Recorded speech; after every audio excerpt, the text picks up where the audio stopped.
Hi guys, welcome back to my channel. So, exclusive maths content especially untuk kamu cikgu sediakan dalam channel ini. So, apa yang kita lihat dalam video ini? Jom kita lihat. So guys, kalau kamu pelajar SPM dan kamu belajar topik matrix, ini adalah soalan yang kamu mesti kena tahu. Ini adalah soalan yang digabungkan matrix identity dan juga matrix songsang. So, apa maksud dia? Alright, jom kita lihat. So, dia kata dekat sini diberi 1 per P darab dengan matrix ini dan darab dengan satu lagi matrix ni, kamu akan dapat 1001. So, what is 1001 guys? 1001 ni adalah matrix songsang.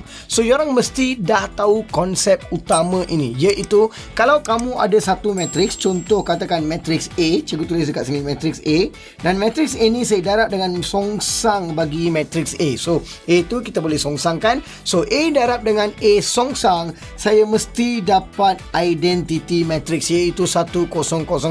So, itulah maksudnya. So, basically apa yang mereka kata adalah antara kombinasi-kombinasi yang kita ada dekat sini adalah salah satunya adalah inverse matrix bagi satu lagi. So, let's say kalau yang ni adalah matrix A, maka dua-dua ini adalah A songsang. Barulah dua-dua matrix ni bila kamu darab, kamu dapat jawapan identity matrix. Itu adalah konsepnya. So, kamu boleh anggap mana-mana dua kombinasi itu sebagai matrix songsang. Apa maksud cikgu? Biasanya songsang ada satu determinant ataupun penentu dekat depan dan satu lagi matrix yang kita telah ubah sesuai kita akan dapat. So, kamu boleh anggap dua ini sebagai matrix songsang. Ataupun kamu boleh juga anggap yang ini dan yang ini sebagai matrix songsang, dan satu lagi matrix yang tinggal iaitu matrix ni adalah matrix original kamu. Alright. So, katakan dalam soalan ni yang ni dah ada semua nilai-nilai. So, saya nak anggap yang ni sebagai matrix yang original. So, kalau saya songsangkan matrix ini, maka saya akan dapat benda ni dekat depan. Itulah maksudnya. So, kalau saya songsangkan yang belakang ni, saya dah dapat dia punya matrix dekat depan. Saya bolehlah buat bandingkan dan cari nilai P dan apa? Q guys. Itulah apa yang kamu kena buat. So, apa yang kita buat sekarang adalah first kita songsangkan matrix yang kita ada, iaitu kita nak cari, okay, let's say kita tulis seperti ni. Let A sama dengan matrix ini. Ini adalah matrix A katakan, iaitu 4, negatif 6, negatif 1 dan 2. So, A songsang adalah 1 per. Apabila saya tulis 1 per, kita akan tulis apa? Kita akan darab silang yang songsang ni kan. So, 2 darab dengan 4, cikgu akan dapat apa? 2 darab 4, cikgu akan dapat 8.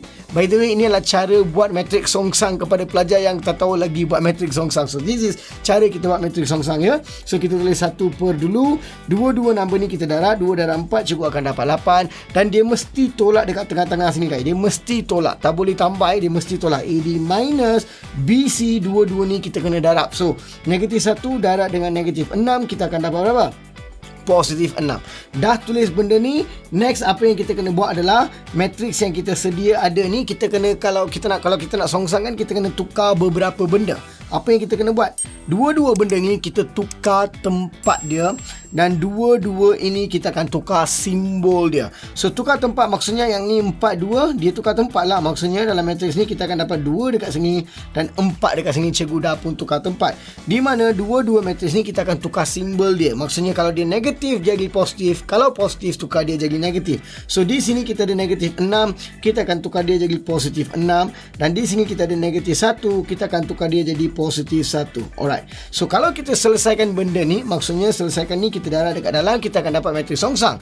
Tapi dalam kes ini kita tak payah darab dekat dalam. Kenapa? Sebab dia pun dah bagi matrix songsang dia yang belum darab dekat dalam. Nampak tak? Dia belum darab dekat dalam. So, apabila cikgu selesaikan yang depan ni sahaja, 8 tolak 6 cikgu akan dapat 2, dan saya kena darab dengan 2, 6, 1 dan 4 guys. Sekarang kamu kena faham. Kalau yang ni adalah A songsang kamu, cikgu dah kata tadi, A darab dengan A songsang adalah identity matrix. Kalau yang ni adalah A songsang kamu, matrix A kamu mestilah yang original ni. Dan kalau ikutkan soalan ini, kita tahu apa yang kita dapat dekat sini dan jawapan yang kita dapat dekat sini mestilah sama. So, dengan membuat perbandingan guys, kamu nampak tak? Kita tengok dia sama ke tidak ya. Kita compare 1 per P, kita ada 1 per 2. Kita tak tahu dia sama ke tak, tapi kita tengok matrix ni pula. Dia ada 2, kita pun ada 2. Dia ada 1, kita pun ada 1.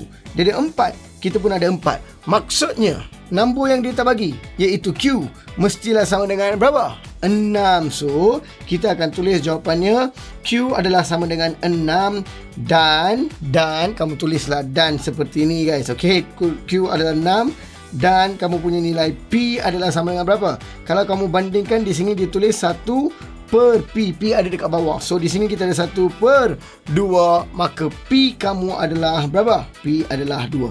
So, guys, ini adalah soalan yang penting yang digabungkan matriks songsang dan matriks identity. You guys mesti kena ingat. Ingat konsep ni. Kalau saya ada A, darab dengan A songsang, saya dapat matriks identity. Alright guys, cikgu harap video cikgu membantu kamu belajar satu benda yang baru hari ini. Kalau kamu belum tekan subscribe button, tekan subscribe button untuk konten yang akan datang. Dan kalau kamu suka video ini, what's wrong in giving a thumbs up? Dan share video ini dengan kawan-kawan kamu. Untuk konten cikgu yang penuh, layari jumbelajar.com.my ataupun download kita punya mobile app Jom Belajar. So I'll see you again in another video. Take care, bye-bye.